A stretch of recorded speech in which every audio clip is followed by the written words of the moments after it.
अस्सलाम वालेकुम, मेरा नाम मकबूल अहमद है और आप लोग यूट्यूब चैनल देख रहे हैं। फ्रांस के सदर मैक्रोन ने अपने मुल्क में रहने वाले मुसलमान शहरियों की मजहबी आज़ादियों पर मज़ीद पाबंदियां लगाने का इरादा ज़ाहिर करते हुए जो कुछ कहा है, उसे सुनकर इस्लामी तालीमात फ़ौरी जहन में आती हैं, जिनके मुताबिक इस्लाम मुखालिफिन की ज़बान से जो नफ़रत मुसलमानों और इस्लाम के लिए निकलती है, उससे कहीं ज़्यादा दुश्मनी और अनाद उनके दिलों में छुपा हुआ है। मैक्रोन का कहना है कि वो फ्रांस की सेक्युलर वैल्यूज़ को इस्लामी शिदत पसंदी से बचाने के लिए इक़दाम उठाने जा रहा है, जिनका मकसद ये है कि मुसलमान और ख़ुसूसन ख़वातीन जब बाहर निकलें तो वो अपने लिबास से मुसलमान न लगें, यानी उन पर घर से बाहर सर ढाँप कर निकलने पर पाबंदी आयद होगी। स्कूलों में भी मुसलमान बच्चियाँ इस्लामी लिबास नहीं पहन सकेंगी। हिजाब की तो फ्रांस में पहले से ही पाबंदी है, अब वहाँ रहने वाली मुसलमान ख़वातीन और बच्चियों के लिए सर ढाँप कर बाहर निकलना भी जुर्म बन जाएगा, और ये सब सेकुलरिज्म को बचाने के लिए किया जा रहा है। मैक्रोन ने यह भी ऐलान किया है कि मस्जिदों और उनकी फंडिंग पर भी कड़ी नज़र रखी जाएगी। मैक्रोन ने अपनी उस तकलीफ़ का भी इजहार किया है कि फ़्रांस में मुसलमान अपने अक़ायद के मुताबिक ज़िंदगी गुजारते हैं, जिससे फ़्रांस के कल्चर के अंदर एक ऐसा कल्चर पनप रहा है जो अपने मजहबी अक़ायद को ज़्यादा बेहतर समझता है। यानी मैक्रोन और सेकुलरिज्म के लिए ये भी ख़तरा बन चुका है कि मुसलमान बगैर किसी कानून की खिलाफ वर्जी करते हुए इस्लामी अक़ीदे और अपनी इस्लामी पहचान को तर्क क्यों नहीं करते।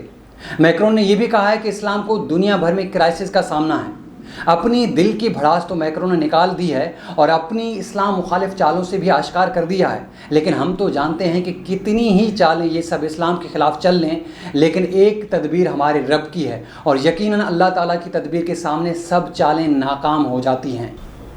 इंशाअल्लाह मैक्रोन और इस जैसे जो मर्ज़ी कर लें, इस्लाम फले फूलेगा, दुनिया के कोने कोने तक फैलेगा। चाहे जितने कानून बना लें और जितनी सख्तियाँ करनी हैं वो भी कर लें, लेकिन इस्लाम को मुसलमानों के दिलों से नहीं निकाला जा सकता, बल्कि इसने मज़ीद मजबूत ही होना है। असल क्राइसिस का सामना तो मैक्रोन और उसके मगरिब को है, जहाँ ख़ानदानी निज़ाम तितर बितर हो चुका है, जहाँ शादियों का रिवाज कम हो चुका है और अगर शादियाँ हो भी जाएँ तो चलती कम हैं। मैक्रोन और उसके मगरिब को असल चैलेंज तो उस बेहयाई और बेगरती से दरपेश है जिसे वो आज़ादी का नाम देते हैं और जिसके नतीजे में मर्द मर्द से और औरत औरत के साथ जिनसी ताल्लुकात कायम रखते हैं और शादियां भी करते हैं। मैक्रोन, सुन लो, हमें तुमसे किसी जंग की ज़रूरत नहीं है, हम अपनी फ़ौजों के ज़रिए तुम पर कब्ज़ा भी नहीं करना चाहते। तुम्हारी चालें और तुम्हारे फ़ैसले ही तुम पर उलट कर पड़ रहे हैं। हम मुसलमान पुरअमन रहकर भी तुम पर भारी हो रहे हैं और तुम अपने करतूतों की वजह से शिकस्त खोरदा हो रहे हो और अपनी फ्रस्ट्रेशन में अब मुसलमानों को इस्लाम से भी दूर करना चाहते हो। क्राइसिस का सामना तो मैक्रोन और उस जैसे मगरिब के उस गुरूर को है जिसने 9/11 के वाक़े के बाद अमेरिका के साथ मिलकर अपनी तमाम तरस्करी क़ुव्वत और माली वसाइल को इस्तेमाल करके तालिबान और अफ़गानिस्तान पर हमला किया था और उन्हें निस्त व नाबूद करने का ऐलान भी किया था 19 साल बाद। जिन तालिबान को दहशतगर्द कहा, जिनको मलिया मेट करने के इरादे से दुनिया भर का जदीद असलहा और बारूद इस्तेमाल किया, उनके साथ अमेरिका ने अपनी शिकस्त का मुआहदा भी हाल ही में किया है और तालिबान से किए गए उस मुआहदे में इस शर्त पर भी दस्तखत किए हैं कि इस अमन मुआहदे के नतीजे में अफ़गानिस्तान में बनने वाली इस्लामी हुकूमत के साथ अमेरिका के अच्छे ताल्लुकात होंगे। इंशाअल्लाह इस्लाम दुनिया भर में गालिब होकर रहेगा। मैक्रोन और जैसों का गुरूर और सेकुलरिज्म खाक में मिल जाएगा।